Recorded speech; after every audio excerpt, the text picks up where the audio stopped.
fellas. You got to make a decision of which aircraft you're going to be doing. Okay, here's paint schedules again, on more of the domestic size. Okay, Kingfisher Air Station, Corpus Christi, Texas, 1942. You got gloss white for the undersides and light blue, which is blue-gray on top, and with the meatball. This is more appropriate for 41. I think they got the paint schedule, the dates mixed up because 1942, they changed to intermediate blue. Then they went to the tricolor with non-specular sea blue, intermediate blue, and white. Now, here's another one. Beautiful job right here. Again, light blue color. I'm going to call it navy blue. Blue-gray color. And you got red on top of here. On top of your wing. Now, I think I'm going to do this right here. This is very colorful and very beautiful. USS Arizona. This is the OS2U Kingfisher used that. This is the paint schedule they gave you. This is very beautiful.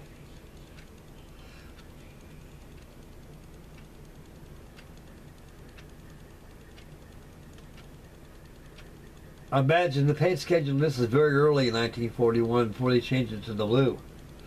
I imagine they did that later on knowing the war was ended at the time. Anyway, that's the color schedule they give you this kit. This is a very beautiful, gorgeous kit, guys. I kid you not. I mean, this thing here, it's beautiful. And, so, they got the instruction booklet. They give you all the parts right here. So if you can't find the parts, the sprue numbers like B, D, C, E, A, and the rest, excuse me, you can always use this as references to find out where you're at by identifying the sprues. Okay, now where's the instructions at this thing? I think I need to. There we go, right here. Okay, guys, assembly one. It's all logos on here. Very clear instructions. Very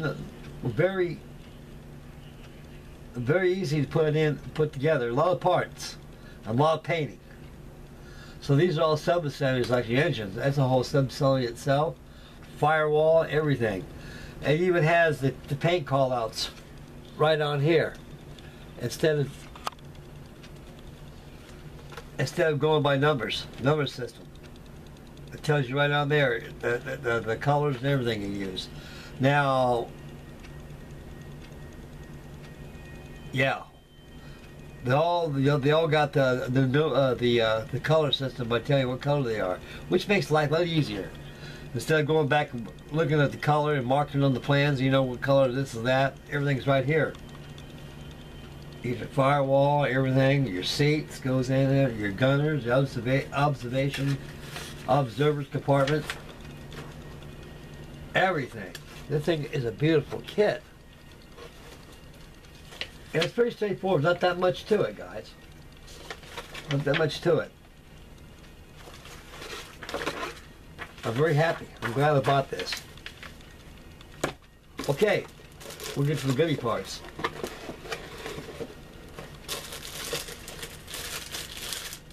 This thing's got 1, 2,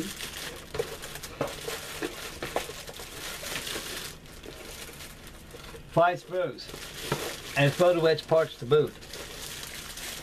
There's the fuselage right here.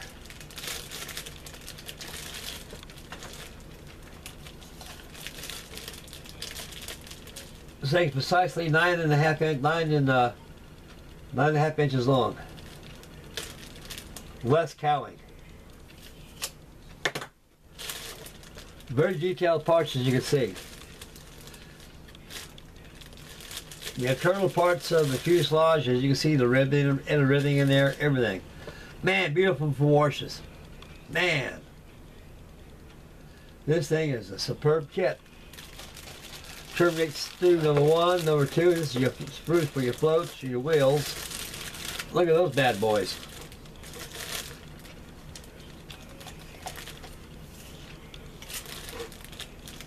Those floats are 10 inches long.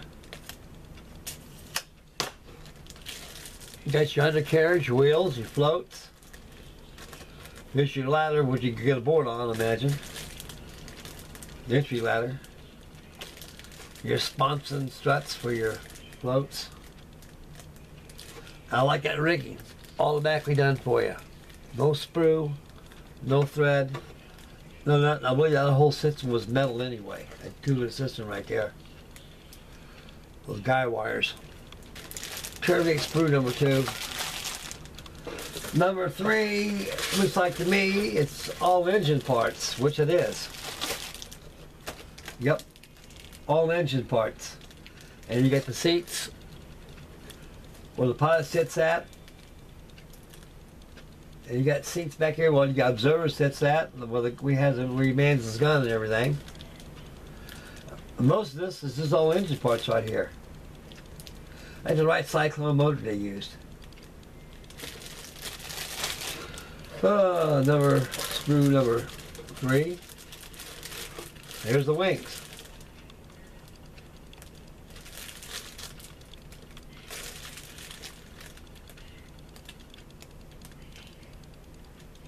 This thing has positionable flaps, up or down. Same thing in the ailerons. They could be either neutral or position for banking. 2015 is when this kit was made. Right there, fellas. 2015. I thought it was brand new. To me it is. It's still new. Last sprue number 5. Okay, there's more engine parts here, fellas. So this last sprue here. Then you got your horizontal stabilizers, an elevator, halves here. And that's the completion of 5 sprues. Now, before we get to the decals here, we're going to take a peek at this. There's all the photo etch stuff right there. It's like seat belts, harnesses, gun sights, tie down rings. And there's a beautiful decals right here. Man.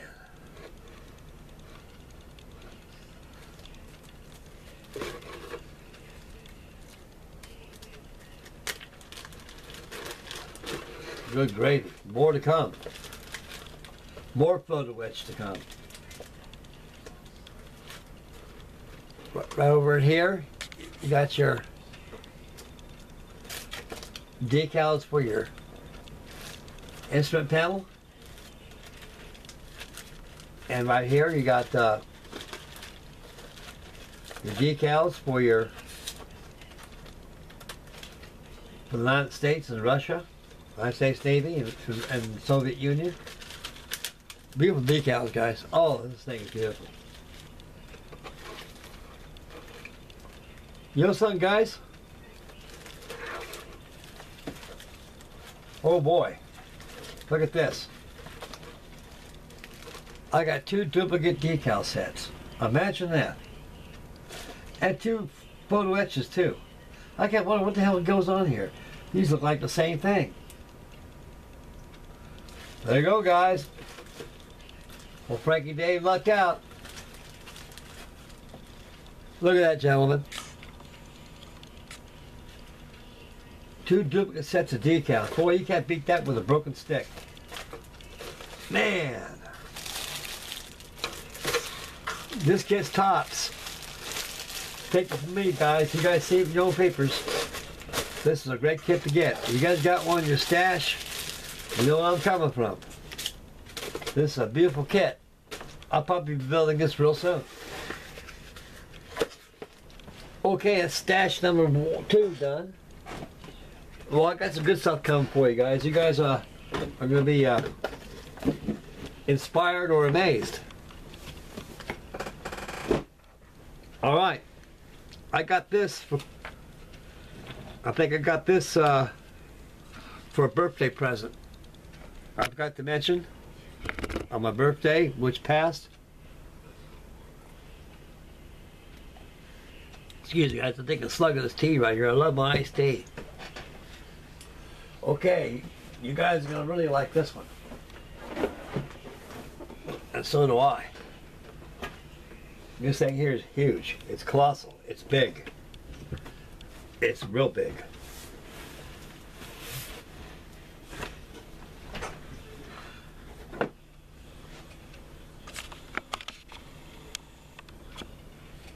That's how big my arm is. Gives you an idea how big the box is. This is a Fletcher, USS Fletcher. This is the first of the Fletcher class destroyers. They came out, they replaced the Washington Treaty class type destroyers, like the Benson class, the Livermore class, the Gleaves class,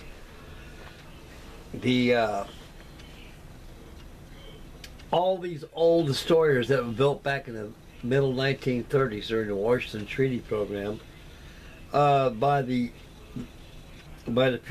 first 2 years of the war. It was some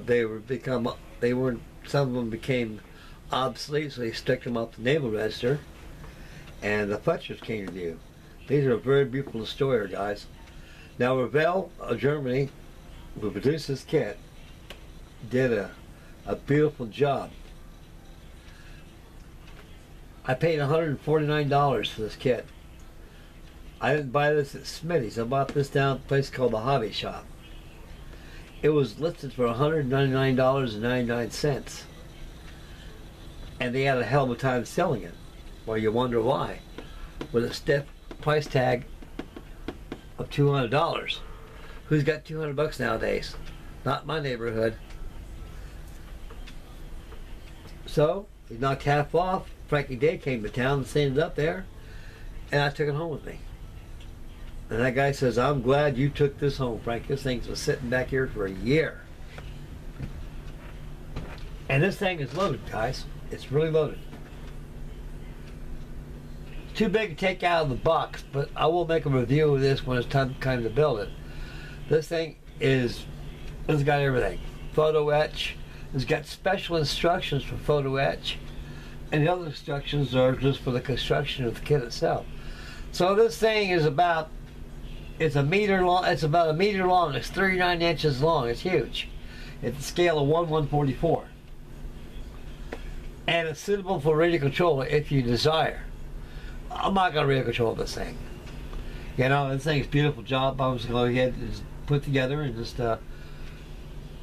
display it and put it in my on a wall somewhere.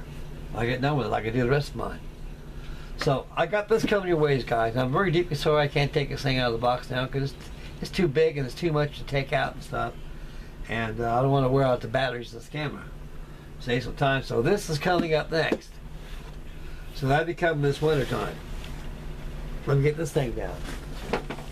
Ho ho ho. What you see next is coming up. You guys are really gonna like this one.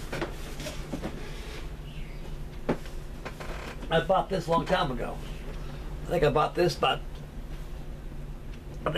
thing about 30 years ago.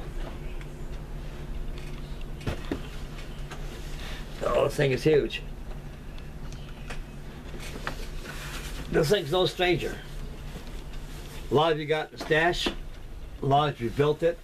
A lot of you thinking about buying one. And a lot of you are saving up to get one. This is, to me, a kit, USS Enterprise.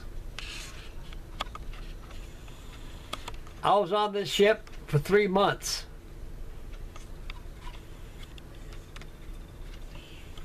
Just after she was released in 1961, when she was commissioned.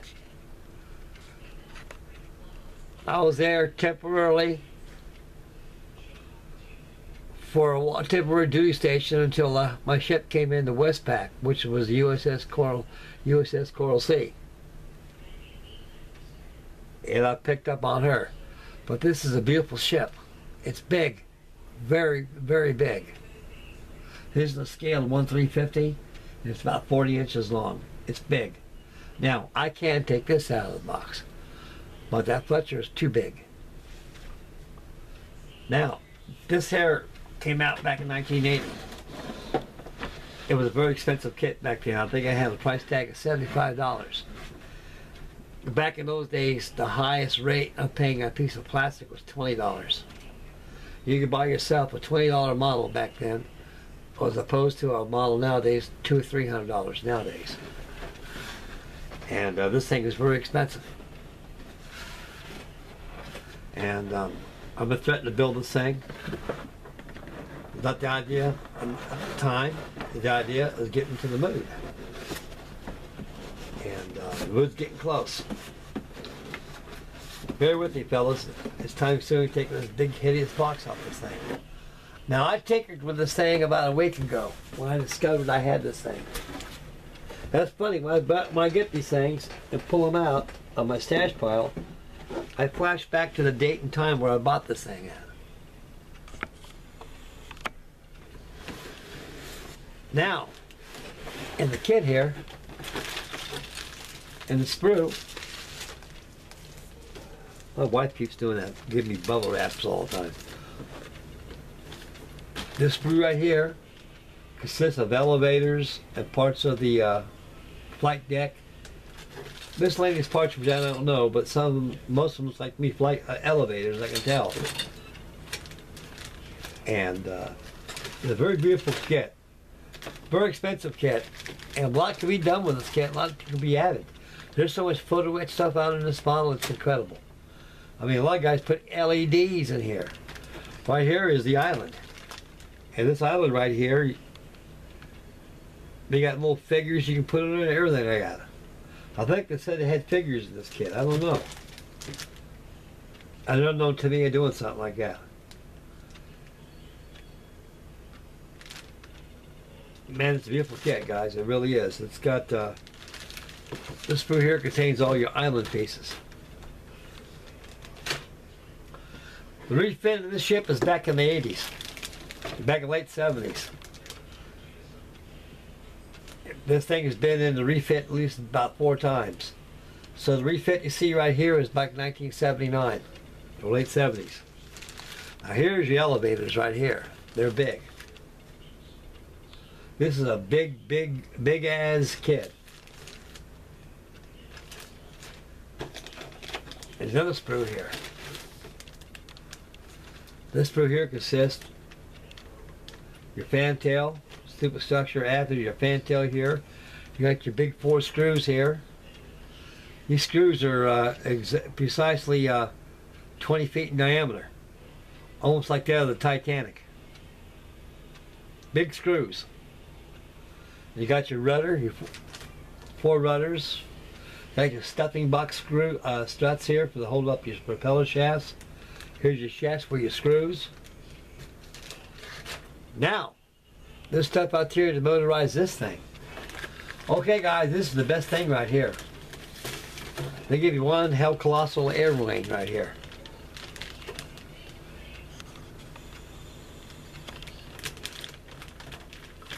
You got A6 intruders on there. Got Vikings, Hornets, Tomcats. All 1970s. This thing is a 1970s refit. I see we got the Freedom Fighter in there too. The no, that's not the F-18 Hornet. Because they just replaced the A4 Skyhawks scooter. Hell, it's even got A6 Corsairs on there too. And there's more stuff, air wings you get on the internet too. Now, they give you 2 booklets of instructions. One in English, and I believe the other one in Japanese. Let me see if this is English or Japanese. Okay, this is all Japanese right here. This book's in Japanese. So, which is nice. You know, they give you a booklet of English and also Japanese. Yep, this is all English right here. This is a good kit. Excuse me, guys. Oh boy.